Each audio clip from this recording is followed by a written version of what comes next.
Hola a todos, bienvenidos una vez más al canal. En este video nos vamos a aprender 5 giros con el manto que tienes que saber. Vamos a comenzar con el primer giro, que es el giro alabanza. Recordemos que el paso alabanza se hace de esta manera. Entonces, cuando vayamos a girar, lo que vamos a hacer es hacer un giro así mismo y hacia el otro lado. Este es el giro alabanza, que es como un giro en forma de estrella o en remolino. Antes de continuar con el siguiente giro, quiero invitarte a que descargues nuestros manuales y nuestros cursos de danza. Recuerda que tenemos un curso taller completo de mantos y también un manual teórico de mantos. Te voy a dejar los links abajo en la sección de comentarios y en la descripción de este video. También está el giro unción. Este giro lo hacemos con el paso unción, que es así, pero ahora lo vamos a hacer mientras giramos y vamos de un lado a otro. Hacemos giro y para cambiar hacia el otro lado, entonces lo hacemos inverso.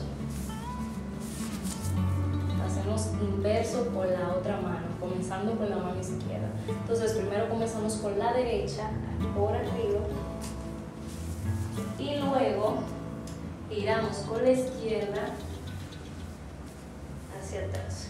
Y ese es el giro unción. El siguiente giro es el giro bendición.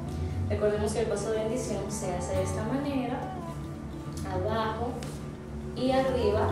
También se hace hacia adentro y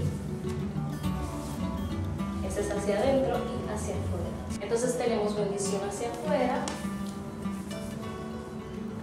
por abajo, y bendición hacia afuera, por arriba.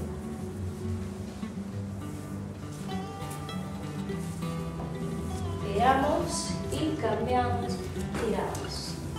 Arriba, giramos y giramos. El siguiente giro es el mismo giro de bendición, pero hacia adentro. Hacia adentro sería giro, hacia adentro, cambio, giro, hacia adentro. Otra vez, hacia adentro, tanto abajo como arriba. Y el siguiente giro es alas hacia adentro. Recordemos que alas se hace de esta manera, hacia adentro. Y entonces para girar hacemos 1 y cambiamos 2. Y también este giro se puede hacer hacia afuera